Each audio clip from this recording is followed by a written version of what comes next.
خدای گەورە میێرەبانەوە ئێوارتان باش بە خێراتنی هەموو لایەکەکەین خۆشەویستان ستافی گۆڤاری ڕێگا بە پێویستی زانی لەژێر ناونیشانی دەوڵەتی سیۆقراتی یاخود دەوڵەتی دینی هەڵسێ بە سازدانی ئێوارە کۆڕێک بوارد و بەڕێز مامۆستا مەسعود عەبدولخالق خاوەنی دەستگای ستاندەر و بەڕێز کاک مەتوان کەریم خاوەن امتیازی گۆڤاری ڕێگا کۆڕەکە لەژێر ناونیشانی ئایا دەوڵەتی سیۆقراتی چییە و ئایا لە ئێستادا یاخود دەوڵەتی دینی لە ئێستادا کۆمەڵگەی بەشەری پێویستێکی بە دەوڵەتی دینیەیە ئایا ئیسلام داوای دەوڵەتی دینی کردووە پێغەمبەر عەلەیهی سەڵات وەسەلام ئەو دەوڵەتی کە لە مەدینەیە دایمەزران ئایا دەوڵەتێکی مەدەنی بووە یاخود دەوڵەتێکی دینی بووە بۆ وەڵامدانەوەی ساجەمان پرسیاران نەبە سەرەتایە بەناوی خوای گەورە و میهرەبان بابەتەکەمان دەوڵەتی تیۆکراتی ڕەنگە پێویست سەرەتایە تیۆکراتی شتێک باس بکەین کە قسە و گفتوگۆی زۆر لەسەرە هەیە بە ناوی دەوڵەتی دینی وەسفیکرد هەیە بە ناوی دەوڵەتی ڕاستەوخۆ حکمی خوایی وەسفی کردیا زۆربەی جار ئاینەکانی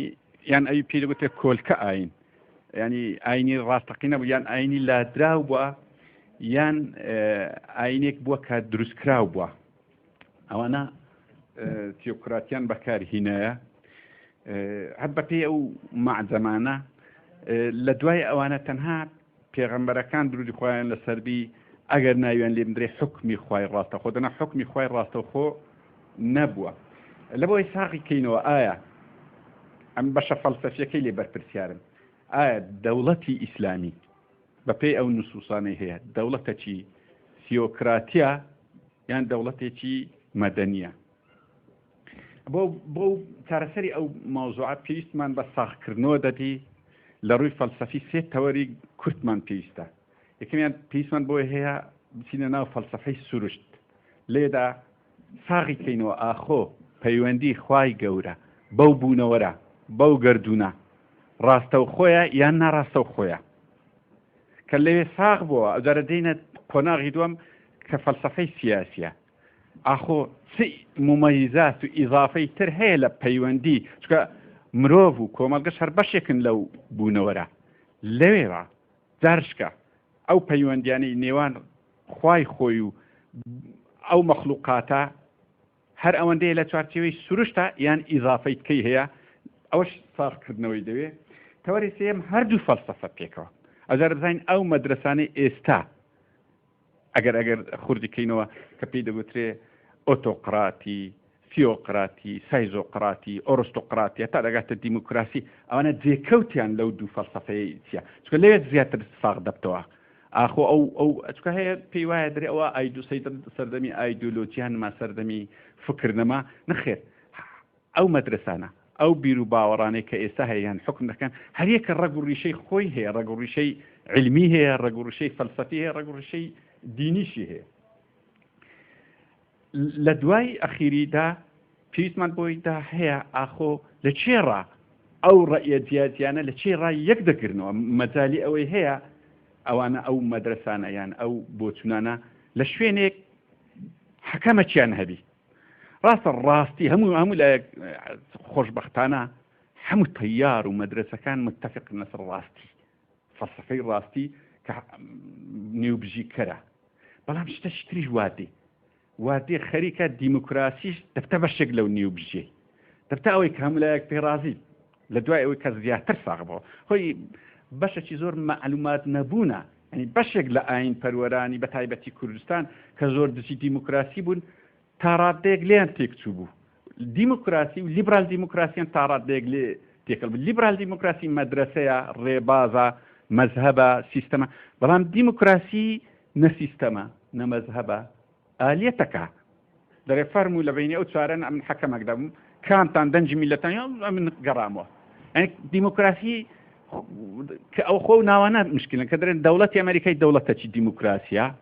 لەوەی لی تێکەتی دەوڵەت دیموکراسی نییە کاتێک کە دیموکراسی لایەنێک سەردەخا ئەو بەرنامەی خۆی هەیە جیایە لەگە دیموکراسی بەرنامەی نییە ڕەش دەدا سپی دەدا ئاینی دەدا ئەلمانیا خۆی نەڕەشە نەسپیە نە ئاینێ نە ئەلمانیا ئەلەوەی ڕا دێ ینی خەریکە ئەوەش بێ تا نێوبژیەک لە بۆ ئەو جیاجێن هەر ئەو خوایە گەورەش خۆی حەزی کردێت جیایی هەبی حەزی کردێت کافر هەبی ئیسلام هەبی زرد هەبی ڕەش هەبی ئەقوام هەبی هەمووی هەبی ئەگە حەزی بکردبای خۆی وەدرێت دەگە حەزمان بکردابای یەک ئومەدە ئەو کاتی پێویستی بۆ شتان دەکرد کاتە پێویستیش بۆی دەکات نێوبژی هەبی لە بینی ئەو هەمولایەن ئەگە ئێمە ساغمان کردەوە پەیوەندی خوای گەورە بەبوونەوەر ئاو دار و ئاگر و فقوب السەودا و مەجزەرات و هەمووی ئەوانەی کە پێی دەگوترێت بوونەوەر ئەگەر پەیوەندەکەی ڕاستە و خۆبی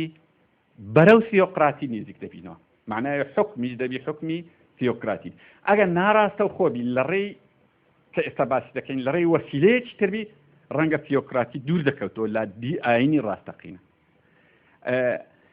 لە ئەمە لەو ئیشەکەی ئەوەی من لە پرسیارەکانی دەبی ئەگەر ڕوو لە من کرا بەقەدر ئەوەی ئەم درم ئەو فترەی ئەملی بەرسیان بەقەدر فترە فەلسەفیەکەی کە نێزیکی ئاینی دەبتەوە ئەوە بەڕێز کاگماکوان لی بەرپرسیار دەبی وەڵامی پرسیارەکانتان داتەوە لە قورئان باس لە دووشت دەکە ینی خەڵکەکی زۆر لە ئێمەوە تێگەیشتێت خوای گەورە تەنها خەڵقی هەیە و تاوا بەڵام لە نەس باز لە خەڵق و ئەمر دەکە خەڵق ئەوە مادیە ئەوەی مادیە زۆر بە توندی گرتیکی و دەری ئەو دنیای هەمووی مادیە ڕاز دەکە بەڵام ڕەهەندێکی لە بیر چووە ڕەهەندی ئەمر مشکلەی ئەمرتیە ئەمر مستەڵەحێکی قورئانیە لە بەرامبەردا لە مستەڵەحێکی ئەکادمی لەگەیەک نامتەفق بوون ئەمر بە معنای قوانین لا مصطلحی ئەکادمی باز لە قوانینی طبیعە کرا لە سەردەمی یۆنانی کۆن ئەو دووە نەیانتوانیا ئاشتیان کەنەوە کەواتە ئێستا زۆر وازحە دوو ئەو بوونەوەرە طبعا زۆر باسیەوەی دەکرێت چەند ڕەهەندی هەیە لە هەندەسە باسی سێ ڕەهەندی کرا ئێکس و وای زێت ئەوەی بیرکاری زانبی زۆر چاکزانی هەیە ئاینشتاین و شرۆدینگەر و دوای ئەوانە تیشیان زیاد کرد زەمن دوایە ئێستا فیزیای نوێ بە تایبەتی کوانتەم ستیڤن هۆکینگ پێدا بڕۆ ئەوانە باز لە یازدە بوعدی دەکەن کە پێی دەگوترێت ئێم تیۆری ئەوی لە فیزیای شارەزایە ئەو مۆزوعی بەڵام ئەگە دێ سەر وحی دێ سەرەوە باز لە جیهانێکی دوو تەوەری دەکە یان دوو بوعدی دەکە خەڵق ئەمر خەڵقەکە مادیە زەوجیە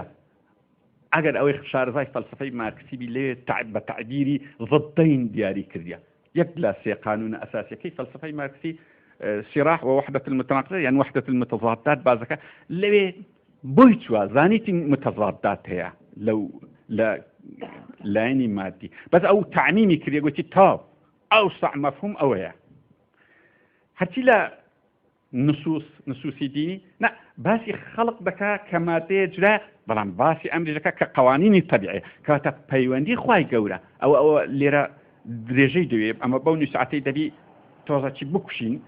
بە هیوادارم ئیلتیباس دروست نەبی پەیوەندی خوای گەورە بەو مادەیە بە مادی لە ڕێی قوانینی طبیعیە ئەو قوانینی طبیعیش ئەمە نایلێنێ ئەجە مشکلەت هەیە خەڵکەکی ئاین پەروەر کە جێ لێ دەبی دەرێ ئەوە قانونی بۆیلە ئەو قانونی نیوتن ئەو قانونی کیپلەر ئەوە دەزانی درێوانە کافرن خەرچی ئەوروپاینا وەزانی ئەو قانونانە ئەو دروستی کردیە ئەو دۆزیتیەوە دۆزینەوە جودایە لەگەر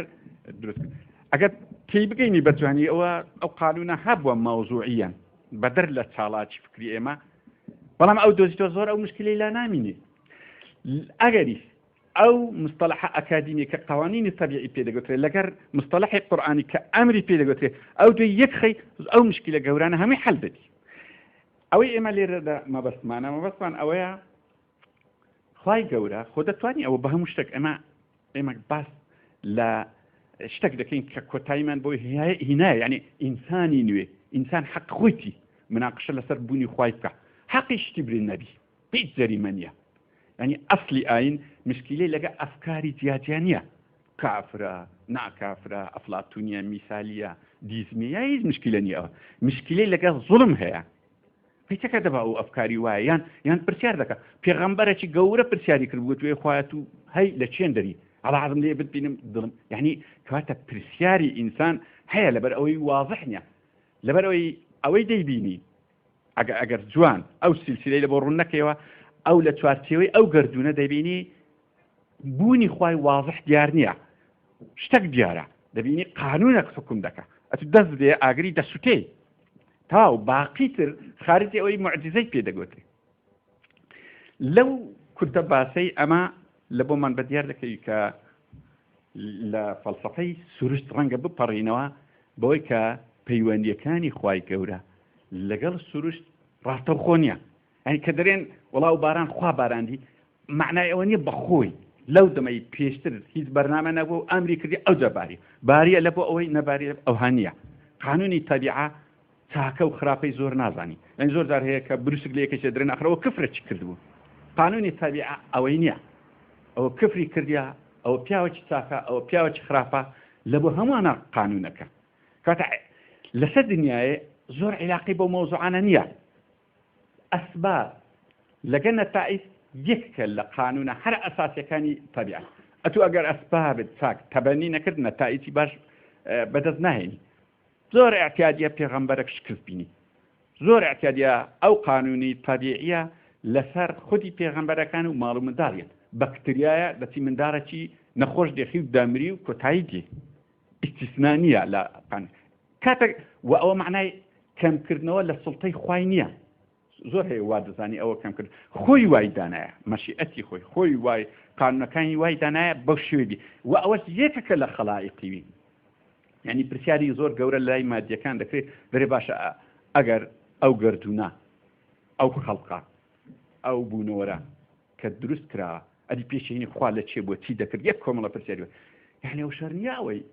ئەو بوونەوەرەی ئێمە ڕەنگە یەکە لە خەلائقەکان یەکە لە دروستکراوەکانی ڕەنگە زۆر باقی دروستکراوەکانی تری هەبی بەڵام یاسا و ڕێسا و ئەمرێک لە یەکارەکە ڕەنگە جودابی لێ ئەمە لێرە چێش قانونی ئەساسیە ڕەنگە لەوێ چێش ئەو حکومەی هەر نەبی هەر یعنی ئەوە تەسەوراتە ڕەنگە لەوێ یەک زائید یەک نەکاتوو يعني ما ليرة زور شانازي بوي لكن زين أو قانون شيء صعب يجزاي يقدر أو قانون شيء عشرية هند وقت خوي داي هنا إذا يجزاي كي ملزمني بوي دوبي أجر سيستمي لا سيستمي عشري درجة أو بيركاري بيدسان كتشي سيستمي بيست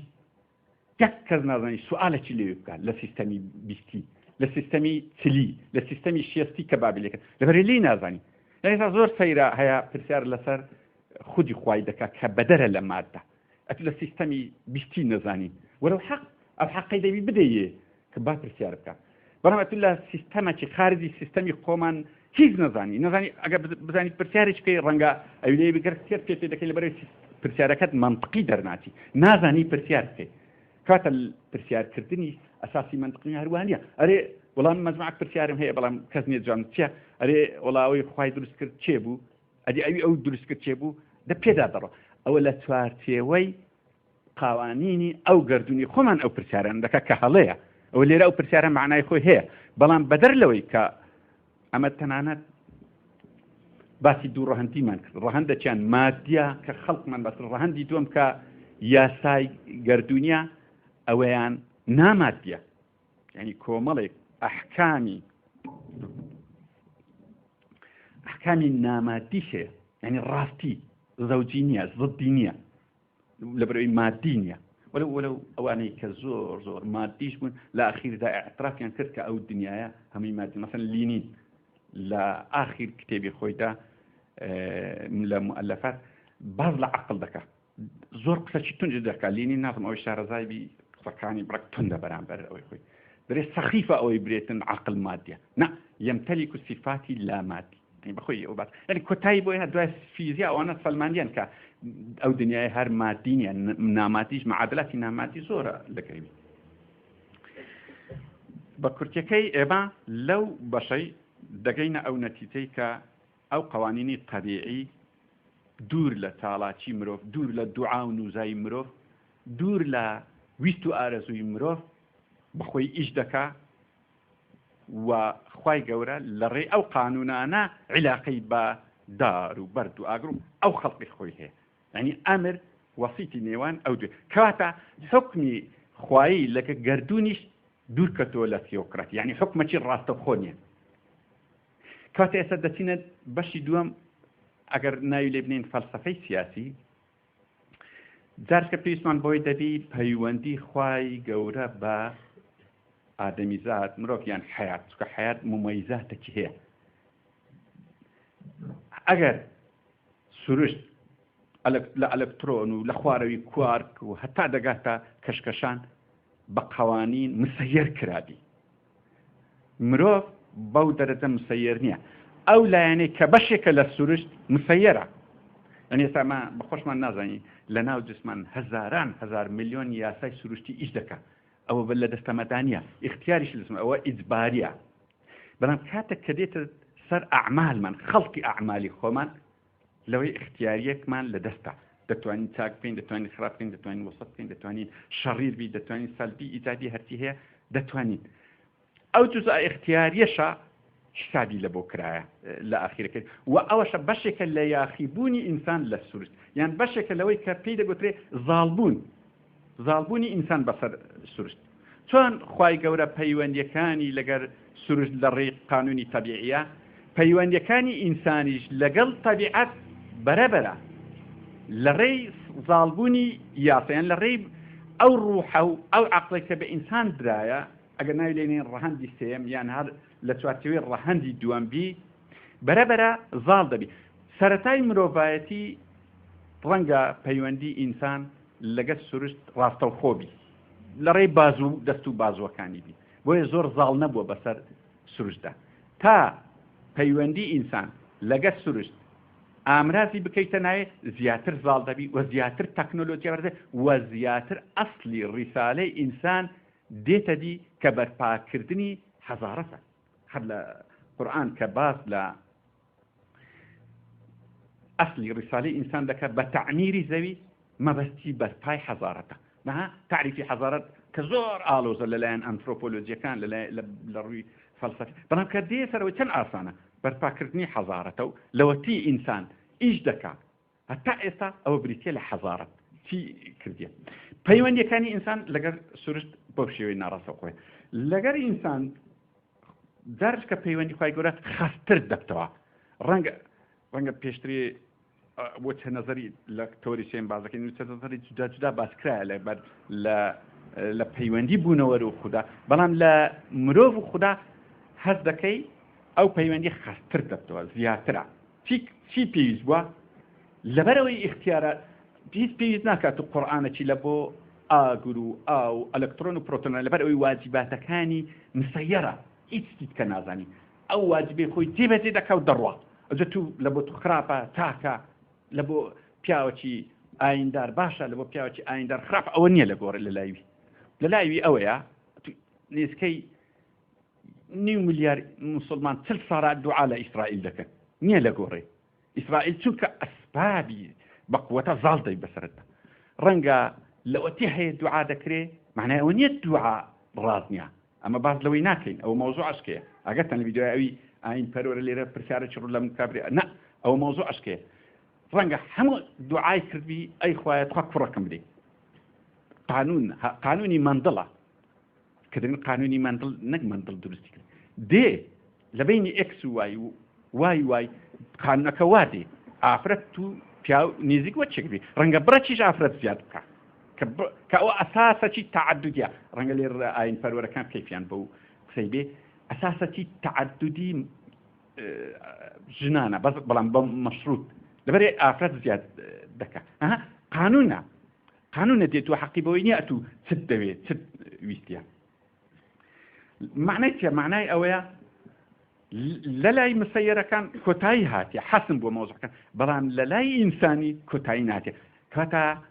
ئەلکترۆن پێویستی بۆی نییە چیتر وحیەکی لە بۆ بنێری قورئانێکی لە بۆ بنێری ئینجیلێک تەوراتێک لە بۆی بنێری واجبەکەی دیاری کراوە تا اختیاری لەبەر دەست نییە لە ئینسان اختیاری لەبەر دەستە عقل هەیە دەرێ عقل کافیە لە بۆ ئەوەی بزانی لەبەرەوەی خۆویستی مەسلحەتی مادی زاڵە زۆر لەسەر عقلی ئینسان ڕاست و چەوت سەلبی و ئیجادی خێر و شەڕی باش پێلێک ناکرێتەوە لەبەر ئەوە بۆیە پێویستی بە زیاتر پێویستی بە بەرنامەیەکی تر هەیە لەبەرەوەی ئەوە وحیشی لە بۆ نەدرا کەواتە چۆن لە بۆ لە بۆ گردون قوانینی سروشتی لە بۆ ناردرایە یاسای سروشتی لە بۆ ئینسانیش کتابی ئاسمانی لە بۆ ناردرایە بریتێ لەو کتێبانێکە هێتا دەگاتە ئینجیل و تەورات و ئینجیل و قورئان لە بۆ ئەوەی چی لێ بکات لە بۆ ئەوەی ئەو ڕیسالە ئەسلی کە ئینسان یان مەقاصدی ئینسانی لە بۆ هاتیە ئەوەی بینیتە بی تان ئەوە وتانەزەری ئاینیە مانع نییە وتانەزەرش کەشی هەدی نائینی ئەو لە بەخۆی تەفسیرشکەی هەدی ئێمە باسی تیۆکراتی دەکەین لەبەر ئەوەی ئێمە تەسلیم دەبین بەو ئەوەی کە ئەوانە هەیە ئەوە مسەلەماتن لە تەوەری سێ زۆر وەختم مایەوەنی بڕێک ئەو دوو فەلسەفەیە فەلسەفەی سروشتی و فەلسەفەی سیاسی لێک نێزیک دەکەینەوە ئێمە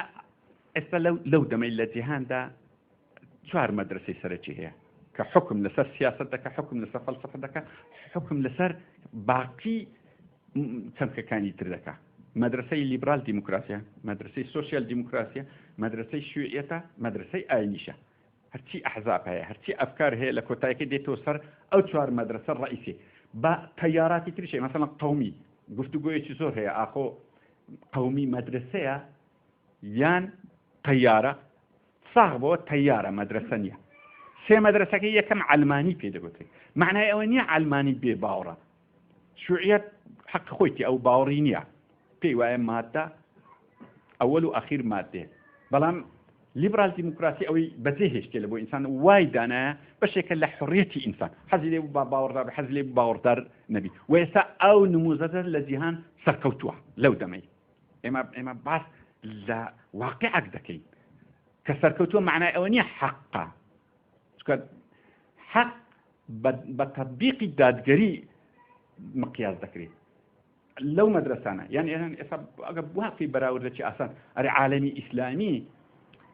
پێشکەوتوتریان عالەمی غەربی کە ئەوان لیبرال دیموکراسی هیچ تەڕەدودی نییە ئەوان زۆر پێشکەوتوترن لە هەموو شتەکان و ئێمە تابعی وانین ئێمە وەک خۆیان بەرێن ئەگەر موگناتیسەکی بینن لە ئەوماندانی ئەمە حڕوت دەبینەوە هەموو ئیوانە ئێمە بەرهەممانیە ئەوە لەو دەمەی هەزیمەی حەزاریە ئەوە پرسیارێک دەمینی بەڵام ئایا ئەوە کۆتایی تاریخە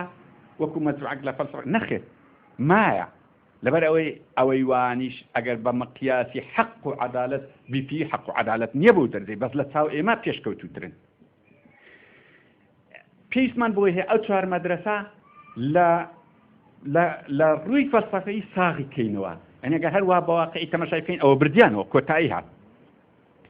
بەڵام ئەگەر جێکەوتەکانی وان ببینینەوە لە فەلسەفە مەوضوعەکان زۆر خۆش دەبی وە کۆتایی بابەتە کەشمانە یعنی ئەوەی باوەڕی بە خوای نەبی کە پەیوەندی بوونەوە و خوا ئەمە وامان کرد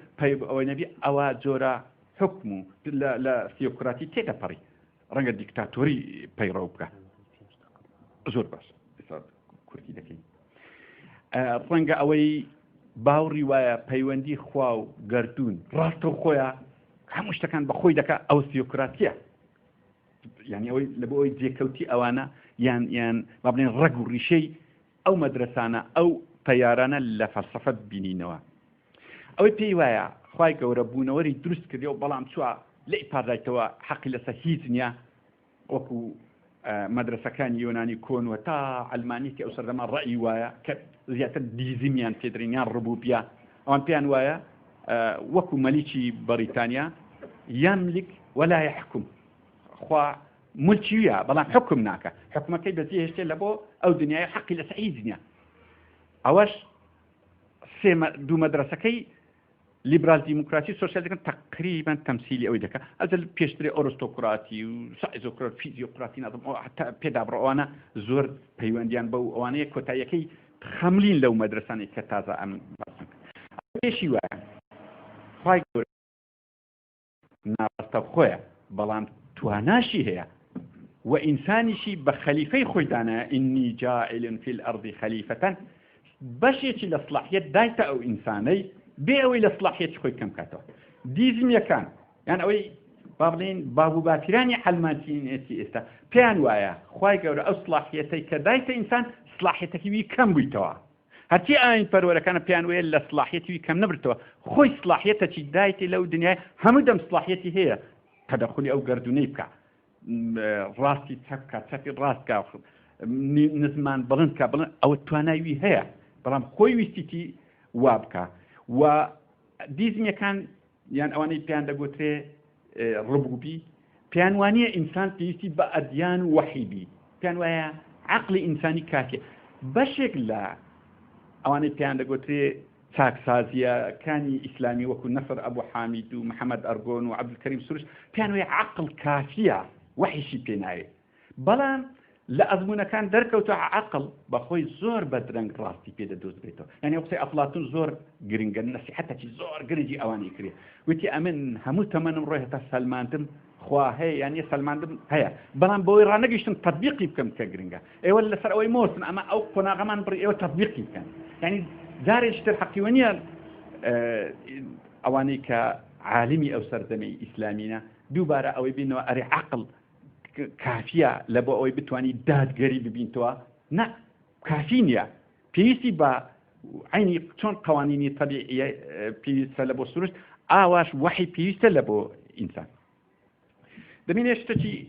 گرنگ لە کۆتاییەکەی دەپاپی ئێستیمانی پێ بدەین بەڵام لە پرسیار وەڵام ئینشاءالله ئەو قسەی لێ دەکەین دەمێنێ لەو نێوانە ئەدی ئەو هەموو اختلافە هەری لە بینی ئەو چوار مەدرسە لە بینی خەڵکیتر تۆڕبزی بەشێکە لە حکم تۆبزی لەو کە ئیلە دەبی قوانینی خوای تەبیقی ئەسڵەن وانی ئەم لە ڕووی فەلسەفی قسەی دەکەن یعنی حڕیەت درایە تو کافر بی حڕیەت درایە بەڵام لە کۆتاییەکەیدا پەیامەکان کتابەکان ڕووی لە ئومەتە تۆ ئەگەر ئومەتێکی باڵات دروست کرد مەدەنی یان ئەوی پێ دەگوترێت مستەڵەحی ئومە ئەوە عەدالەت هەڵدەبژێری بەڵام ئەگەر ناس بوو ئەو دوو مستەڵەح لێک تودایە ئەگەر عەوام بوون طبعاً ڕەنگە نەزانی زاروێ دەنجێکی عەوام لەگەر دەنجێکی فەیلسوف وەچێکی لێ دێ تۆ دەبی هەمووی بکەیە فەیلسوف لەوەیدا شتێکی پێویستە لێرە فەلسەفەی دیموکراسی دێتەوە پێش خۆی لە ئەسڵە دەبابی فەلسەفەی ڕاستی نێوبژیبی کۆتایی هات قەندیل کەوتۆتە کوردستان ڕاستی و تاو ناگۆڕێ دووبارە مشکلەکە یەک بەشێک لە فەلسەفەکان پێیان وێ ڕاستیش دەگۆڕێ ئەوە زۆر مشکلەیە چونکە ڕاستی نەگۆڕە بەدەرە لە جم و جۆڵی ئینسان ئەوە مەجال نییە باسی بکەین ڕاستی ئەگە حەکەم بی ئیشەکان هەموو کۆتاییدە هەموو لە یەک متفق بەڵام ئەو ڕاستیە جارێ نییە جارێ دەتوانرێ ئەو دیموکراسیا حکامەکی زۆر باشە ئیشی چاک بە عەدالەت بینە پێش با دەرگت بدەنێ ئەگەریش وان نەبووی خراپ بووی بالات دەن لێرەدا لە نێوان مدرسة أو شوار مدرسة كإسا العالمي هي مدرسة سوشيال ديمقراط ليبرال ديمقراط شيوعية أين حتى لأن حق خويتان بين ميداني برنامج كان يعني خوان عرض كان يعني توانيان أو تشيشا قوراني لو سردمي أو قيرانا قوري لو سردمي الروبروي إنسان دبتو تارة سريبا حقيقي ملتنا بلا تأوي بلام عن بناي خواي بنام عمن نوينيريوي ما بزانم نزانم دەبی بەدوام کەون و ئەوە شمشێر لە سەملتان ئەگەون ئەوە هیچ ئەساسە چی نییە لەبەرەوەی حکم کەواتە گەیشتنە ئیسم تازێک کە حکمی تیۆکراتی لە ئاینی ڕاستەقینەدا نییە حکمێکی ناموباشرەت دەکەوێتە سەر جم و جۆڵی ئینسان بەڵام بەو مەرتەرەی دادگەری ئەوە زۆر گرنگە دادگەری بدۆزتەوە دادگەری تەطبیقکە ئەگەنا با مقارنة شريبين أو الليبرال ديمقراطي لآيني باشتر بو مقياسي بمقياسي حق وعدالته أقبوي بوتوا والسلام عليكم ورحمة الله خۆشەویستان بۆ تەکمیلە تێدنی باسەکە یاساشتن لای کاک مەکوان داخۆ دی و تێڕوانی کاک مەکوان سەبار بۆچم کە چییە بسم الله وحده الصلاة والسلام من لا نبي بعده طبعا من لو شوار مدرسة ودستيا كم براغماتيكي مادي وجودي مثالي كهر شواريان بوخوي استا وجوديان هي لناو امجياني ايما ولم روشي استا ايما لبرانبري شاشتيك وسطاوتو ناوي اسلام ويزيات لما رون بكمو لسدني فيوداليزما اواني كهبون او مدرسة وريبازاني كهبون بريتيبون لامبراطور باشا وهروها كليسا بابا وهروها بورجواز ودربقا كان بمشي ويا سيستمو هيمنتي خوان سەپاند بوو لە بەرامبەر ئەوانە حیزب ئیشتراکیەکان دژی ئیمبراتۆر دروست بوون و هەروەها کۆمۆنیست دژی کڵێسا دروست بوو دەرەبەگیش مارکسیزمی بۆ زیندوو کرایەوە توانجا ئەم سێ ڕێبازە ئەو سێ ڕێبازەی تریاس ئەو سێ ئایدۆلۆژیای تر با بە عەرزە لە ضمنی ئەمانە ئەوروپا نەهێشتر ئەمانە بە گرنگی بمێننەوە هەڵسا لیبرالی وەکو مامۆستا باسی کرد لە ضمنی ئەمانە زیینوی کردەوە لیبرالی دینی لیبرالی ئازادی و هەموو ئەوانەی تر کە هەیە لەگەڵ پاراستنی سیستەمە سەرمایەداریەکە کە ئێستا هەموو دنیای تقریبان احتیکار کردووە مۆنۆپۆل کردووە شتێکی لەم نێوەندەیە هەستی پێکرێ و هەستی پێ ناکرێ ناوی بۆ دۆزرێتەوە ناوی بۆ نادۆزرێتەوەش بریتێ لە ئیسلام ئیسلام چییە؟ ئایا لە ضمنی ئەمانە ئەم ناو ناتۆرانەیە ئەم مصطلحات سیاسیانە ئەم مصطلحات فکریانی کە بۆ باسەکرێ ئایا ئیسلام لە ضمنی ئەمانە جێگەیە بێتەوە یا ئیسلام بۆ خۆی شتێکە جیاوازە لە هەمویان بە تەسەوراتی من ئیسلام جیاوازە لە هەر هەمووی ئیسلام نەمادیە نەمیسالیە نەپراغماتیکیە نەوجودیە هیچی لەمانە ئیسلام ناگرێتەوە ئیسلام بریتێ لە دینێک لە لای خوای متعالەوە هاتووە ئەم دینە قسەی هەیە و تێڕوانینی تایبەتی هەیە لەسەر کایەکانی ژیان لە هەموو شتێکە شتێک نییە بەجێ هێشت بێت لە ورد و درشتی ئەم کەونا کە ئیسلام قسەی لەسەر نەکرد بێت کەواتە ئێستا وەکو گلنەرەڵێ محامی ببوورن فەیلسوفێکی هندیە ئەوەندە شکات مەلێکەوە خێرمە لای محامیە منیش گلنەر فەیلسوفێکە ئەڵێت کە ئێستا تاکە ئاینێک بەرامبەر بە هەموو ئەم ئەفکارانەوە سابێتەوە قسەی تایبەتی خۆی هەبێ تەمانەکو فکر باسەکەم نەک وەکو شەڕکلاشین کۆفوانە کە بەرامبەری وەستابێتەوە تەنها ئیسلام دیارە ئیسلامیش کە لەناو ئەم کایە ژیانە کۆمەڵێک تایبەتی مندێتی خۆی هەیە و قسەی هەیە لەسەر هەموو ڕەهەندەکانی ژیان شتێک نییە بەجێ بێڵێ شتێک نییە بەجێ هێشتبێ لەم کەونا لە ورد و درست ئیلا قسەی لەسەر کردووە باشە کەواتە مادەم ئەمانە بۆ خۆیان ڕێبازن و حکمیان کرد و سیستمیان هەبوو گومانیتیانە 1900 ساڵی ئیسلام حکمی کردو و ئەزمونێکی حکومڕانی و سیستمێکی سیاسی زۆر گەورەی بەجێ هێشتووە لەم دنیاە هەر لەسەر تەمان ئەو قسانە هیچی بەلای منەوە بێبنەمایە کە گوایە ئیسلامی سیاسی یا ئیسلام بە سیاسەتەکرێوی ئەوانە چونکە ئەساسەکەی تۆ لە پێغەمبەرەکەەوە هێنی پێغەمبەرەکەت مادەم ئەزمونە گەورەکەی لە بەردەستا ئەو دینەکەی هێناوە خۆی حاکمدار بوو خۆی ڕئیسی دەوڵەت بوو خۆی سوپایە بووە کەواتە بۆ نمونە تۆ ئێستا قسە لەسەر سیستمێکەکەی تۆ کە ئیسلامە پێشوی بێمەسای باسی سیۆقراطیەکە ئەمێ بچمە ئاوا بچمە ناوی باشە بۆ خەڵک لە ئیسلامە ترسێ ئێوە هەز ناکەن ینی کە باسی سیستمی ئیسلامیەکرێ لە خۆ خەڵکە زرنۆقی چووە کە باسی شریعەتەکەی ئیتر وا ئەزانن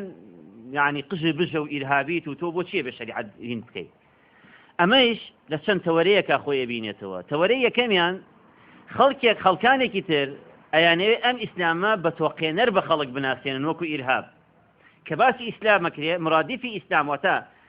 لە بەرامبەر ئیسلامێک سەر ئیرهابێ بخەنە مێشکی خەڵکیەوە ئیسلام ئیرهابە ئیسلام توانای حکومڕانێتی نییە ئیسلام توانای حەزارەت و ژیاری نییە ئیسلام هیچی ئەمانی پێ ناکرێت پاشان ئیسلام ناتوانێت وڵامی ئەمە قسەی نەیارەکانیەتی ئیسلام ناتوانێت لەگەڵ خەڵکا بژی بەڵکو دابڕاوە لەگەڵ خەڵکا یانێوە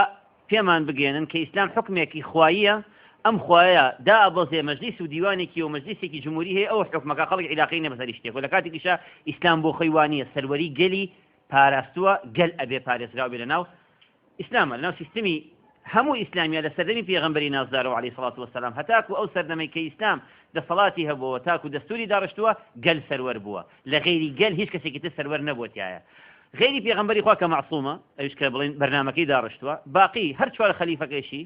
کە لە دوای پێغەمبەران ئەشرەف مەخلوقن هیچیان مەعسوومی قسەیان لێ وەرەگیرێ و قسەیشان لێ ڕەتەگرێتەوە هیچیشیان نەهاتوون بە ناوی خواوە حکم بکەن وتیان ئەگەر غەڵەتمان کرد بەشەرین لێمان وەرەگیرێ و لێشمان ڕەدەکرێتەوە خاڵێکی تر ئیسلام و غەرب سەرمایەدارێت بە کورت و پوختی چونکە ئەوێ هەرچی کیانی ئەو خەڵکەیە بیهێنێت و بە چاوشنۆکی ئەوەی کە سەرمایی خۆیەتی پێی بخاتە گەڕ هێز و تاقی خەڵکی لە ناوبەریان چەند شتێکی ئازاد کردووە کە لە ڕووکەشەوەکو ئیمامی عەلیە فەرمێ کەلیمەت الحەق یوراد بها الباطل سەحافەی بۆ ئازاد کردووی بۆ ئەوەی هەرچی گەندەڵیە بۆی ئاشکرا بکەی بۆی سەرمایەکەی نەفەوتێ محاکمی بۆ ئازاد کردووی بۆی ئەو کەسانی کە گەندەڵیەکەن و دزیەکەن لەو سەرمایەدارە بێن بەدادگا هێزێکی سۆپەرمانی غەفڵەسەیی بەکارهێناوەتەوە بۆ ئەوەی بتوانێت ئەو کەسێکی کە دزی کرد و کە سەحافە کەشفی کرد بۆی بتوانێت بێنێ بەو هێزە گەورەیە بیخاتە ژێر ڕێکێفی خۆیەوە بەم شێوەیە بەم مەزمونە هێناوێتی توانیوتی احتیکارەتی بەشەریەت بکە و لە ضمنی هەموانیشا ئەگەڕێمەوە سەر و قسێک کە ئەوێت بە خەڵکی بڵێت ئیسلام ئیرهابە ئەوانەی کە ئیسلامین ئەوانەی کە داوای سیستەم و حکومڕانی ئیسلامیەکەن هەمووی قش بژن هەمویان ترسناکن کەس گویان بۆ نەگرێت لیان دوور بکەونەوە زیندانەکانیان لێ پڕکەن چونکە ئەمانە خەتەرن ئۆکلاهۆما کە مەقڕی FBI ئەمریکی بوو تەقاندیانەوە کە تەقیەوە لە پڕا کلینتۆن هاتە سەر حکومەتیەوەی ئیسلامی هابیەکان بوونەوەیان کرد دوای چەند ڕۆژێک دەرکەوت مەگڤی کردی مەگڤیەکێک بوو لەوانەی کە لە حیزبی یەمینی متطرفی ئەمریکی بوو بەڵام دوانی زانیان کە لەوانە هەر ناوەکەیان بردو دوایی چیانەوە یەکسەر کلینتۆن لەو سەردەمە 95 بوو کاتە سەر مەنەسە و لە کۆنگرێکی ڕۆژنامەوەیە بێ سێودوتی ئیسلامیەکان کردویانە بۆ لە هەموو دنیاە بەڕێز لە نەرویج کاتێک کە بریگڤە ئەو تەقینەوەی کرد و هەفتا کەسی تیا بوونە قوربانی لە ناوەڕاستی سنتەری ئەو شارە یەکسەر وتیان ئیسلامیەکان کردویانە مباشر لە نەرویجەوە وتیانەوە ئیسلامیەکان ئەو کاریان کرد و دوای دەچوو کەسێکی خۆیان بوو لە یەمینی متطرف و لە نازیەکان بوو ئەوان ئەیانەوێ پێش هەموو شتێک ئەم ئیسلامە ناشرین بکەن لە بەرچاوی خەڵکیان لەبەر حکومڕانەکەی هەموو بەتایبەتی لەگەڵ ڕێزم یعنی سیستمی علمانی لە هەموو دنیاە دوو ئیمتیلاکی گەورەی بەدەستوێت کە وەزارەتی پەروەردە و تعلیمە یا بڵێن وەزارەتی فێرکردنە ئەوی تریشان ڕاگەیاندنە یعنی بۆ نمونە سەیری ئێرە کوردستان مەکەن زەمینەکەی تا حەدێک ئیسلامیە و 100% یعنی خەڵکێک احترامی ئیسلامەکەی ژەگرێت هەرچەند لە ڕاستی شاروانی هەر هەمووی بەڵام لە وڵاتێک بوو میسرا کە دەست پێیەکەی لە سەرەتاییەوە لە پێشەوە لە سەردەمی جەمال عەبدولناسر و سادات و حسنی مبارەکە لە سەرەتاوە کە دەست پێکرد بە ناشرینکردنی ئیسلام دەستیان پێکرد بە تاریخی هەتاکو تۆ دەرەشوی لە جامعەت لە دوای ئەوەتر واد لێ هاو ئیسلام هەر پێ قبول نەبوو طعن بوو لە عوسمانی کوڕی عەفان طعن بوو لە ئەبوبەکری صدیق حتا طعن بوو لە بوخاری و مسلم طعن بوو لە پێغەمبەری خوا عەلەیهی سەڵام بەڵام غێر مباشری ئەمە واد لێکە کە ئەم ئیسلامە لێ ناشرین بکە هەموو ئەم قسەیشم دنەیەت لە چواردەوری ئەوە ئەسوڕێتەوە ئیسلام ئێوێ حکومڕانی بکات بەڵام دوو نموزەج باسەکەم ئێستا بەڵام پێش بێمە سەر باسی نموزەجەکان هەروکو مامۆستا مەسعود عەبدولقادر فەرمووی ئێمە بەدوای ئەوە وێڵین کە بڵێن خۆ ئێمە ژەرۆک ئیسلام بڵێن قال الله قال الرسول ئێ باشە حکومەتی سیۆقراتی سیۆ واتە دین حکمەکەی واتە سیۆقراتی قوڵاتی هاتووەتە حکمەکەیەتی ئێمە ژەر بە شوێن ئەما وێڵین قال الله وقال الرسول بەڵام فەرقەکە چییە لێرە گرنگە ئێمە تەسەورە جیا بکەینەوە لەگەڵ علمانیەتە لەگەڵ تەسەوراتی علمانیەتە پێناسەی ئێمە لەگەڵ پێناسی علمانیەتە زۆر جیاوازە چونکە ئەو کەسی کە داوای حکومەتی دینی ئەکا زۆر خەتەرە مجریمە بۆی بزانن تاوانبارە ئەزانم بۆچی تاوانبارە بەڕێزان یعنی خەتەرێکی زۆر گەورەیە لەسەر بەشەریەت دەست بە دوای حکومەتی سیۆقراتیا بگەڕێت واتە حکومەتێک دەستوری تیانە قانونی تیانە هیچ شتێکی تیانە ئەمە حکومەتی سیۆقراتیە ئەم نموزەجە لە قەڕنی ناوەڕاستە وجودی هەبووە کابرایەک پاپایەکی کڵێسە بە ئارەزی خۆی حەڵاڵ و حرامت بووەکە ئێڵێ باشە ئەم شتت لەکوێنە لە تەوراتە تایەتی لە ئەحدی قەدیم و ئەحدی جدیدا تایەتی ئەڵێ ناتیانە تۆ بۆت نییە قسە بکەیت تەنها گوێگری ئەبێ گوێشم دێ بگری کە منم قسەیەم کردو کاتێک کە باس لە دەستوری وڵاتەکەی دەستوری وڵات نییە کابرا بە ئارەزی خۆی بە مێشکی خۆی دایەنێتەوە ئەم تەسەوراتە لە ئەوروپایە بە درێژایی مێژوو بوونی هەبووە قسەی لەسەر هەموو شتێک کردو بە ئارەزوو ویستی خۆی بەبێ قانون بێ ڕێک بخرێ بەڕێزان بەهشتی فرۆشتووە تەسەورکەن بەهشت فرۆشتاوە یعنی بە سقوڵکی غوفران بە پارە کێ پارەیە بۆ دەفتەری دوو دەفتەری باتێ وتر باشتیاتێ و پیاوەکەیت بۆ خۆی لە قیامەتە هەچیەکی بێ بۆ یەکەی خاتە باش و بڕۆ خوا غەفوور ڕەحیمە چی دەوێت بیکە ئەمە تەسەوری کڵێسا بووە ئەمە ئێستا کە گاڵتەی پێەکەینەوە قسەی لەکەن بە درێژایی زەمن بە درێژایی مێژوو ئەمە لە ئەوروپایە وجودی هەبووە و هەیمەنەتی خۆشیان حکومەتی سیۆقراتی کە خەتەرە کە خەڵک بە خەتەری ئەزانێ هەیمەنەتی خۆی سەپاندۆ بەسەر ئەوروپایە پیاوێکی وەکو گریگۆری کە دەسەڵاتی تەواوەتی هەبوو لە ئەمیرەکان و لە هەچی ئیمپراتۆریشە گەورەتر بوو کاتێک کە هێنری چوارەم وتی من طبعا حەزارەتی ڕۆمانی بۆی ما بۆ لە ئەڵمانیا حەزارەتی ئەڵمانی بوو کە وتی من هیچ پێویستێکم بەو نەماوە بە گریگۆری نەماوە حەزارەتێکی زۆر گەوری ڕۆمانی بۆ بەجێ ما بوو لە ئەڵمانیا هێنری چوار بەڵام سقوڵکی غوفرانەکەی لێسەندەوە دوای ئەوانەی دەوروپشتی بوو تیان تۆ ناتوانی وا بشی چونکە خەڵکی ئەوروپا شوێن کەسێک ناکەوێت کە کافر بێ یا ئەوە تا ئەبێ بچیت گریگۆری ئاشت بکەیتەوە بەڕێزان ئەمە واقعە لە تاریخیشا هەبووە کە لە حکومەتی سیۆقراتیا وجودی هەبووە هێنری چوار لە ئەڵمانیاوە بە پێی فەتی ئەکەوێتە ڕێ بە هەموو شاخەکانی ئەلب ئەکەوێتە ڕێ تاکو وەگاتە کوێ تاکو وەگاتە ئوقری داری کاسۆلیکی لە ڕۆمایە 3 ڕۆژ بە پێی فەتی لە بەدرگای پاپایە ئەوەستێ بەفر و باران لێە بە پێیبەتی بەو هەموو جێگەی شەهاتەوە پێیبەتی ئەنجە دوایەوە حاکم واتە پاپا ببورن دەرگاکەی لێکاتەوە سەرخاتە سەرقاچی پاپا ئەنجە سپڵی غوفرانەکەی بۆ کاتەوە بەس بۆی حکم کاچێتەوە بۆی ئەمە جەریمەیە ئەمە تاوانە ئەو خەڵکە بێزار بوو لە دەسەڵاتی کڵێسا ئەو خەڵکە ینی ئەو خەڵکە نێتوانی هیچ شتێک بڵێ ئیلا بە ئارەزووی پاپا نەبێ بە ئارەزووی کورسی بابەوی نەبێ ئێوە دیقەت بن زانست لەو سەردەمەیە هیچ ئەرزشێکی نەبووە چونکە پاپەکان ئەیانویست خەڵکەکان جاهیل بن چونکە ئەگەر عەقڵی بەکارهێنا زانستی بەکارهێنا تەواو ئەڵێ قسەی ئەم پیاوە بە کەڵک نایە قسەی ئەم پیاوە هیچ ئەرزشێکی نییە عاقڵ ئەبێت و لە جەهلەکە دەرەچێ بەڵام ئەوان ئەیانویست کە جەهل بن ورد دیورانت یەکێکە لە مستەشقەکان ئەڵێت کاتێک کە ئەوروپا ڕووی کردە عیلم دوو حەزارەتی گەورە سەریان دەرهێنا حەزارەتی سقلیە واتە ئێستا پێوترێ سیسیلیا لەگەڵ حەزارەتی ئەندەلوس کە ئێستا پێوترێ ئیسپان ئەم دوو حەزارەتە هەموو ئەوروپا ڕوویان کردەوە ئەبێ وەی تاکو عیلمی لێوەرگرن زانستی لێوەربگرنەوە شکڵە سەردەمی ئێمە ئەمە تەڵان قسەی مستەشریقێکی خۆیانە یا بڵێن ڕۆژهەڵات ناسەکان خۆیان کە ئەو قسەیە ئەکەنەوە مفەکیرێکی خۆیانە کە پێیان وایە زانستیان لە ئەسڵی ئیسلامەکەەوە وەرگرتووە قسەکە لێرە ئەوەیە لە چ سەردەمێکی لە سەردەمی پێغەمبەری خوا عەلەیهی سەڵات وسەلام تاکو سەردەمی عوسمانلی لە چ شوێنێکە هاتووە کە کەسێک توانی بێتی بە ئارەزوی خۆی حەڵاڵ و حرام کە بەڕێزان ئەگەر ئەمە لە ئیسلامە هەبێ و من لێرە بە سەراحەت پێناڵم هەرچەند قانونی تەکفیر لێرە قانونێکی زۆر خەتەرە ینی خەڵکی پێ ئەعدامەکرێ بەڵام ئەوانە کافرن هەر کەسێک ئاوا بکە کافرە تەکفیرەکرێ لە ئیسلام چ کەسێک بینیوێتی لەناو ئیسلامە حکومەتێکی ئاوادا بمەزرێ بە ئارەزوی خۆی ئەو حکومەتە حەڵاڵ و حرام بۆ خەڵکی بکاتەوە و حەڵاڵ و حرامیش لە ئیسلامە کاتوتە پێشەوە ئەسڵ ئەوەیە کە هەرچی شتە لە ئیسلامە حەڵاڵە هەرچی شت هەیە لە ناو ئیسلامە حەڵاڵە مەگەر ئەوانەی کە بە پەنجەی دەستەژمێری حرام کرامێ نەسی لە سەلات بێ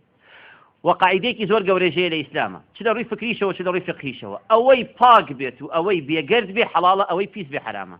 قیاسی بکەنەوە ئەمە بزانن چ شتێک هەیە کە پاک بێت حرام کرابێ لە ئیسلامە دەست ناکەوێت مستحیلە نەگەانی هەر زۆر مستحیلە هەر شتی وام ینی مەحاڵە ئەوە شتێکە ینی دەست ناکەوێت شتێک نییە باش بێت و حرام کرابێ لە ئیسلامە بە درێژایی مێژووی ئیسلامیش کە هاتووە سیستم و فەرمانڕەوایی کرد بێت لە ساڵی لە سەردەمی وەلیدی کوڕی عەبدولمەلیکی کوڕی مەڕوانە خەسەخانە دروست بۆ مەقریزی دروستی کردووە 700 ساڵ دوای ئەوە ئەوروپا لە فەڕەنسا خەسەخانەی دروست کردوێتەوە لە ڕووی عیلمەوە جارێ ناوی مەدرسە و مەکتەب هەر نەبووە ئیسلام ئەمەی هێناوەتە پێشەوە ئیبداعات هەرچەند مەبەستەکەم لێرە ئەمەیە کە قیاسی یەکەمەوە لە بەرامبەرەوەیە کە ئەو سەردەمە دانیان بە میز شۆردووە ئەوان پیان وا بۆ تووشی بەرەکەت و خێر و گەورەیە بن لە کاتێکیشا ئیسلام خاوەنی ئەم سیستم و حەزارەتە بووە لە کاتێکە ئەبوو بەکری سدیقیەتە سەر حکوم ئەڵێ من باشترین کەستان نیم کە هاتوون بووم بە خەلیفەتان خەلیفەیش وشەی خەلیفە لە ئیسلامە بە معنای ئیسلاحیەت بۆ خەڵکی عیلاقەی نییە بۆ حکمی خوای گەورە بکە ئیسلاح ئەکات لە ناو خەڵکیە واتە بۆ ئەوە هاتووە کە لە ناو خەڵکیە ئیسلاح بکات کە گەر خۆشی بە کەڵک ناو خەڵک دەتوانێت لای بەرێ لەسەر حکوم وحتى لقرآن خوای گەورە کە ئەفەرمی ئەطیعوا الله وأطیعوا الرسول وأولي أمر منكم أم أولي أمر بمعنى جمع هاتووە واتە بە معنای ئەوە نایە کە حاکمێکی تایبەتمەند ئەبێ گوێی بۆ بگری ئەسڵەوەی گوێ بۆ حاکمەکە نەگری ئەگەر حاکمەکە غەڵەتی کرد و دەرچوو لە دەستورەکە ئەو خەڵکی کە پێویستیان نەبوو ئەبێت تۆ دژایەتی بکەیت و شۆڕش بەرامبەریە بکەیتەوە یعنی حتا پێغەمبەرانیش و هەروەها دوای پێغەمبەرانیش کە خولەفای ڕاشیدین و پیاوە بەڕێزەکانی ناوە ئیسلامە هاتوون بۆی گۆڕانکاری بکەن لە ناو مجتەمەعی بەشەریەتە خەڵک بەرەو چاکەخوازی بەرن خەڵک بەرەو ئەوە بەرن کە سەروەری گەل پارێزراو بێ کە گەل پارێزراو بێ واتە حکومەتی تیۆقراتی هیچ ئەرزشێکی نییە و حکومەتی مەدەنیش بەم ناوە لە ئیسلامە هیچ مەفهومێکی نییە ینی ئەمە قسەی منە ئیسلام بۆ خۆی خاوەنی تایبەتمەندێتی خۆیەتی حکومەتی ئیسلامی حکومەتێکە کە بە درێژایی 1400 ساڵ ئەزمموی هەیە بە تفت و تاڵیەوە ئیسلامیەکان و مسلمانان قبول یانە کەڵام ئیسلامیەکان هەموو مسلمانان هەمومان قبولمانە بەڵام ئێستا لە دوای هاتنی غەنووشی و لە دوای هاتنی مرسی و لە پاشان ئەم بەهارە عەرەبی کە هێنای و ئێستا ئیسلامیەکان تا حەدێک ڕەوشەکان بۆ خۆیان دابین کردووە ترسی ئەوە هەبوو کە گوایە ئیسلامیەکان ئەیانەوێت بە تەواوەتی تاوێتر سەیطرە بکەن بەسەر خەڵکیە حیجاب بڵاو بکەنەوە ئیتر مەسایلی گەشت و گوزار و ئەم شتانە هەموو لابرن بەڵام وانە بوو بەڕێزان ئەوە بینیمە چونکە ئەقڵێتی نخبەی ئیسلامی وا پەروەردەکراوە و ئەوانەیشی کە ئەقلیان بەم ئیسلامە ئەشکێ و لە سوڵتە و لە سیستەمەکە ئیشەکەن ئەزانن کە ئیسلام تەطبیق ناکرێ بەسەر خەڵکیا بەکولی يعني ئەگەر ئێستا ئێمە هەمومان ئێستا نخبەیەکی 100% ئیسلامی ئوسوڵی بین و دەوڵەتی کوردستان و حکومەتی هەرێمان بەنە دەست بڵێن کاکەوە حکمی بکەن هیچ کەس ناتوانێت 100% ئیسلامی تیا حکم بکە ئیسلام قۆناغبەندیە چونکە ئەگەر تۆ بۆ خۆت ئیسلامت هەڵنەبژار ئیسلام دینی ئیسلام و سیستەمی ئیسلامی بۆی بزانن نیعمەتە ئەم نیعمەتە ئەگەر کوفرانە بژێریت کرد ئەوە خۆی گەورە لێ دەسێنێتەوە ئەگەر شکرانە بژێریشت کرد ئەوە لێ پێت ئەبەخشێ کەواتە ئەمەش معنای ئەوەیە کە زۆرینەی خەڵک ئەگەر داوای حکمی ئیسلامی بکەن ئەو وەختە حکمەکەیان پێ بەخشێت لئین شەکەرتم لەئەزیدەنەکم ولئین کەفەرتم ئین عەذابی لەشەدید کەواتە پێش هەموو شتێک داواکردن و سیستەمی حکومەتی خوای گەورە حکمی خوای گەورە بۆ خەڵکی نیعمەتە ئەبێت تۆ هەستت بەوە بێت کە ئەم نیعمەتە خەڵک داوایە کە ئەگەر خەڵک داوای نەکرد خۆ ناچی تەطبیقی بەسەر کابرای شوێعی کۆمۆنیستە و ئیسلامی هیچ کاتێ سەرکەوتو نابێت بێتە پێشەوە بڵێ وەڵام من بە ئینقلابێکی عەسکەری ئەمە پێشەوە بە زۆر ئەبێ بیسەپێنن بەسەر ئەو خەڵکا کە بێ نوێژەکەی بکە ئەمە شتی وا نییە شتی وا لە ئیسلامە دەست ناکەوێت ئەوە چی کەوا بیرەکاتەوە ئەوە زەرەر لە خۆیە زەرەر لە ئیسلامەکە نایە چونکە پێغەمبەری خوا عەلەیهی سەڵات وسەلام لەو پەڕی ئەو جوودە سەڵات و قودرەتی خۆیان بووە لە مەدینە ئاەتی بۆ دابەسێ کە فەرمێ لا ئیکراها فی الدین کە ئەو سوپای هەیە لیژنەی اختیالاتی هەیە توانا و هێزی دەسەڵاتی هەیە بەس هەیمەنەتی خۆی سەپاندۆ بەسەر هەموو ناوچەکانی جزیرەی عەرەبیە انجار لو كاتا آية تخوار بو پیغمبري عزيز عليه الصلاة والسلام فرمي لا إكراه في الدين هیچ کەسێک بۆی نییە دین بەسەر خەڵکییا فەرست بکە هیچ کەسێکیش ناتوانێت حیاتی شخصی جاسوسی بەسەرۆ بکە ئەو کەسەی کە لە ماڵی خۆیان مەشروب بخواتەوە ئەو کەسەی لە ماڵی خۆیان هەشتێکەکە کە کاتێک تۆ ئیسلامیت و ئوسولیت لە دائیرەی خۆتا ئوسولیت لە دائیرەی خۆتا مسلمانی لە دائیرەیەکی ترە مافی ئەوەت نییە خەڵکێکی تری پێ بچەوسێنیتەوە بۆی کە تۆ خۆت ئەم توانایەت هەیە چیەکەی لەو کەمایەتیە مەسیحیەی کە هەتە چیەکەی لەو کەمایەتیە ئاشوریە و لەو کەمایەتیە يزيدية ولو كما يعني تكرر ناوي تواه أبيه حقي خويا بدريتري وحتى نابي قاضي إسلامي شان بسرو دابنري أبي أمانة لخويا قاضيان بلقانوني أحوالي شخصيا لقانوني جنايات لها مشتكان بقانون في إخوان به شلون لسردمي خلافتي عباسي لسردمي خلافتي أموي لسردمي خلافتي راشدين شاكراو إسلاميش لدولتي مدنيتي خويا كأمنا وإستابا واعترافي كردوتو بهمو برنامجان اعترافي كردوه بجولك اعترافي كردوه بمسيحي اعترافي كردوه بمجوسي اعترافي كردوه بعلمانيت بلام يكز لو أنا اعتراف ناكنه بإسلام إسلام اعترافك بهم حضارة كان بيترسى ناوي همياني بردوه لقرآن سنوري همياني شي دياري كردوه قانوني شي بو هميان برجسته كردوه علماء كاني أواني شي بعلماء ناوزد كردوه بلام برو سيري برنامجاني تركه يكي جد الله والله دين دو برايسك بيجي يكتب في غنبركه الله دروسنا بيجي يكتب هروها انواع واشكال قصد بوكا كواتا حكم اسلامي حكمتي خلقيه حكم اسلامي تايبد مندي خوي هي حكم خوي بس الخلقيه تطبيق ناكل كذب بارزي خوي حلال وحرام كامل الاسلام جاي نابته شلوري فكريه وشلوري مجويشه وهيج شيء امانه الاسلام وجودي نبوه اصلي شينيه شتيكي ترزوزور جرينجا كيما هستي بيبكين لإسلام معنا آية إما أتوانين أو إسلامي كوقت خوي للسعودة تطبيق كراوة وأو إسلامي كوقت خوي لمصر تطبيق كراوة لكردستان شو تطبيق يبكين جرينجيشا هم ألمانيا كان بوتيه بجينين أواني كان ياري يعني سلطة إسلامي بقرته دسي مسلمانا وهم أوانيشي كخوان مسلمان نبي عقلا بو بشكت كأم زميني كردستان زميني كردايتية لكردستان وقتی خوی حزب اسلامیەکانیش کە پێشمەرگەیان دروست کرد هیچیان ناویان نەنا مجاهید خۆ مجاهید ناوێکی زۆر بەڕێز و پیرۆزە ناویان نا بە پێشمەرگە لەبەرەوەی زمینەکە زمینەیەکی کوردایەتیە لێرە تەسەوراتی خەڵک ناشوبهێنرێ بەوەی کە محەممەدی کوڕی عەبدولوەهاب چی کردووە لە کوردستان لە سعوودە تۆ بێ لێرە تەطبیقی کردو چونکە من محەممەدی کوڕی عەبدولوەهاب لە جێگەی خۆیان زۆر زیرەکە بەڵام شێخ محەممەد بەرزنجی هیچی کەمتر نییە لە محەممەدی کوڕی عەبدولوەهاب هیچی کەمتر نەکردووە لێرە چونکە ئەو لە سەردەمێنێکۆ مەلایەکی بەڕێز بۆ توانیوەتی خەبات و شۆڕش بکە ئەوە گرنگە کە ئێستا خەڵکی ئێمەش عەقڵی پێ بشکێ بزانێت کە محەممەدی کوڕی عەبدولوەهاب لە زەمینی خۆیان زۆر مهم بووە بەڵام شێخ محەممەد بەرزنجیش بۆ ئێمە زۆر مهمە بەڵام ئێمە مشکلەکەمان لێرە ئەوە بووە کە تێ بگەین زمینەی ئێمە زمینەیەکە کە کوردایەتیە کە زمینەیەکی زۆر گرنگە کە هەستی پێ بکەین و حکومەت و دەسەڵات و سیستم و تێڕوانین و بۆ چوونیشمان لەم سیستەمە بۆ شێوە دابمەزین و لەسەر بنەمایەکی ئوسوڵی ئیسلامی تەنەزول نەکەین لەو نەسە کۆنکرێتیانی کە هاتووە باشکراش بە خەڵکی بڵێن کاکە ئەوەی کە حەڵاڵە هەموو شتی باشە ئەسڵ ئەوەی هەموو شتێک لە ئیسلامە حەڵاڵ کراوە ئەوەشی کە حرام کراوە حتمما زەرێکی هەیە بۆ تۆ کەسێک دەتوانێت کە بڵێ جگەرە حرام کراوە خراپەی نییە بۆ ئینسان ئێبە بەڵام کە تۆی خۆیت محاولە بکە هەروکو مەشروبەکە کە خراپت کردووە خراپەکاریە و لە سەرەتاوە چۆن پێغەمبەری خوا عەلەیهی سەڵات وسەلام هێنایەتی بە تەدریج بڵین بۆ نمونە لای بردو تۆ توانی بە تەدریج تەرکیب بکەیت بەهەرحاڵ قسەکەم لێرە ئەمە لەسەر سیستمی ئیسلامیە چونکە بۆیە بەم تەوەرانێش باسم کرد ڕۆشنبیرانی غەیری ئیسلامی و نێرانی قسە لەسەر ئەوە ئەکەنەوە کە گوایە ئەی باشە حەڵاڵ و حرام خۆهرێ وانش حەڵاڵ و حرامیان کردووە باز لە قال الله وقال الرسول کرێوەش لەناو ئیسلامەکەتانە بەم شێوە ئەکرێت و بەڵام لەلای ئەوانی شار و توانە خواوەی وتوە بەڵام مەفهوم و پێناسەکان جیاوازە تصوراتێکی تری ئیسلامیەکان ئەم قسەم زیاتر خیتاڵە بەرامبەر بە ئیسلامیەکان دووبارەیەکەمە زۆر گرنگە کە ئەو تەسەورە دروست بێتەوە ئێمە ئیسلامی زۆر جار تەسەوراتمان بۆ دروست بۆ وەکو ڕۆشنبیریەکی ئەلمانی بۆمان دروست بۆتەوە بەڵام لە ناخە ئیسلامی يعني كاتك كديدو تصوراتك هي بوش تجديدو تصوراتي إسلامي فرقية شونك أشيت كابرا علماني في ظل والله أمد وكوتو ورجعيه وكون فرستا بتصوراتي أوايا بلان بتصوراتي إسلامية هيج حكمتك دانا مزل لسرشوار بنما نبي بنما يكن يان خواناسية هيج بنمايكي دولتي لسدمي في غنبري خواه عليه الصلاة والسلام هتاكو سدمي خلافة عثمان لك الروخا كسلكي زلي فيه وكسلكي بشوتي وكميرو لبيه وبجلا شيكي ديناصوري بويا روخا خواناسي تيانبو علمي تيانبو ولقال أول حكمتي إسلامي برهم نايا باخوانا سيتابي قال روشتي تيانا به شكرا خوي تعالى فرمي كنتم خير أمة أخرجت للناس بشيتوا خير أمي بوس ساقي سياريك يسلي يقرر بوصان من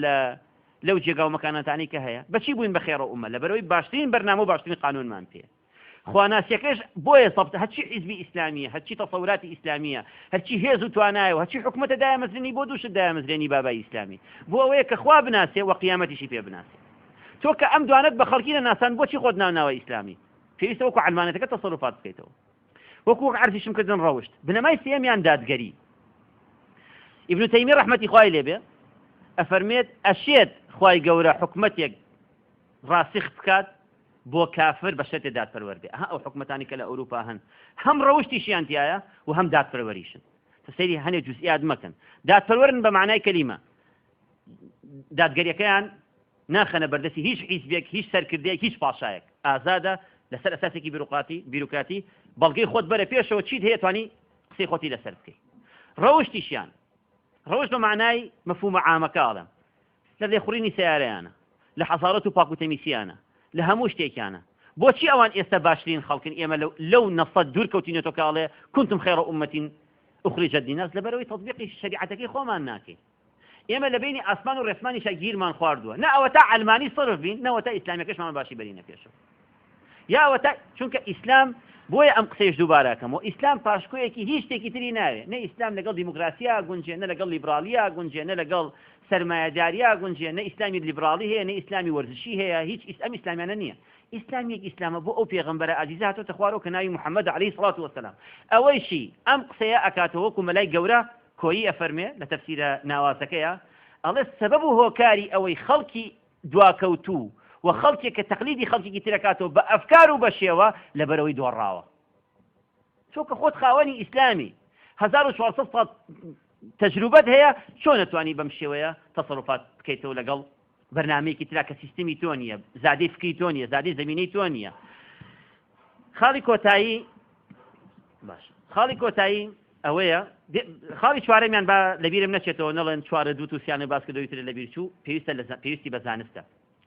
حکومەتی ئیسلامی و دەسەڵاتی ئیسلامی و جەماعەی ئیسلامی کە ئەوێ دەسەڵات بگرێتە دەست و وعرزم کردن بە خواناسی بە زانست و هەروەها بە دادگەری و لەگەڵ ڕەوشتە باقی بڵێن دەسەڵاتی سیستەمەکانی تری بێدینیەکان یا مولحیدەکان لەسەر ئەمسی ئەساسە دامەزرێ ڕەوشت زانست و هەروەها دادپەروەری بەڵام ئیسلام دانامەزرێ ئیلا خواناسی لەگەڵانە بێ هەموو سەردەمی پێغەمبەری خوا عەلەیهی سەڵات وسەلام تاکو ئەخیر کۆتایی سیستەمی حکومڕانی ئیسلام ئیلا بێ ئەم چواری تیا بوو بێ سەیری بکەن ئەگەر تیا نەبوو بێ مستحیلە ئەمە سنەتی خوای گەورەشە خوای گەورە لە قورئانە فەرمێ فلن تجد لسنة الله تبديلا ولن تجد لسنة الله تحويلا يعني أم سننا نقران كاري بسرانايا إلا تو أبي بمشي ويبرو إنجا سركوتن بدا زهيني چه دولة يجي سري بلسكريبت ولا مدنيايا بزانز نبي يكم شيء إسلام كاتو تخور لنا أمهم أحكام مهولي أم ديني إما لنيوز لجهاد لخباد لباردان لأمر بشاكة بمعروف لهم ومشتانا يكم إن شاء الله إقرأ يتخوق ئیسلام ئەم حکومەتی ئەم سیستەمەی کە ئێمە ئەمانوێ فەرقی لەگەڵ سیوقراتیە فەرقی لەگەڵ دەسەڵاتەکانی ترا بە ئیقرا دەست پێکا بەڵام ئومەتی ئیقرا بەس ئێستا ناخوێنێتەوە باشە چه وڵاتێکی لەم دنیا سەری بەس کردو ئیلا بە زانست نەبێ ئەمریکا بۆیە ئەو حەدە لە عالەما لە زانستا پێشکەوتووە یابان و سین بۆیە پێشکەوتون و قسە ڕۆشتون لە عالەما لەبەرەوەی لە زانستا پێشکەوتون بەرەزانی من ئەڵمانیا لە حربی عالەمی دووەما تحت صفر هاتە پێشەوە لە ماوەی 6 ساڵە خۆی هەڵساندەوە هەر تحت صفر بوو لە حربی عالەمی دووەما هیچ شەریکاتێکی نەمابوو بۆ ئێستا قسە ڕۆشتووە لە دنیاە لەبەرەوەی لە ئیلما پێشکەوتووە لە زانستا پێشکەوتووە ئێمە گیرمان کردووە لە نێوانیشیانە لە نێوانی ئەو مەفاهیمان و ئەو چەمکانە پێویستیشە سەر لە نوێ خۆمان بۆ خەڵکە بناسێنینەوە پێویستیشە سەر لە نوێ مەلاو نخبەی ئیسلامی لەگەڵ هەموو نخبەکانی ترایەک بگرینەوە ئەوانەیشی کە بەچکە ئەلمانین و مەفتون بوونەتەوە بە ئەلمانیەت بەچکە ئیسلامن و مەفتون بوونەتەوە بە ئەلمانیەت پێویستە ئیسلامەکەی خۆمانیان پێ بناسینەوە هیچ لەبێ لێمان نەترسن وا بزانن کاکەکەمەش متحەزیرین عەقڵمان بە ئەفکار ئەشکێ شتێکێ لەم دنیای لەگەڵتان ناتوانین بڕۆینە پێشەوە هەم سیستەمەکەش ئەوەی کە لەبەر دەستمانای خزمەتە بە بەشەریەت قەناعەتمان زۆر لە ئێوە بە هیومانیتیزم زیاترە کە ئێوە قەناعەتان بە ئینسانگەرایی هەیە ئێمە قەناعەتمان بەشتی سفڵتاییەت نییە شتی وەهمی نییە وەکو شاعریش بە فەنتازیا بیر ناکەینەوە مادیەتێکی بەحثیش نین هەموو شتێک مادیەت بێ هیچ شتێکیشمان لاوە بە میسالیت نییە ئیلا لە ئیسلامە هەموو شتەکان دەرەهێنین کە ئەو پێوەرەیە خۆی متعال و پێغەمبەر عەزیزەکەی بۆ ئێمە هێناوەتە پێشەوە فستذكرون ما أقول لكم وأفوض أمري إلى الله إن الله بصير بالعباد السلام عليكم ورحمة الله وبركاته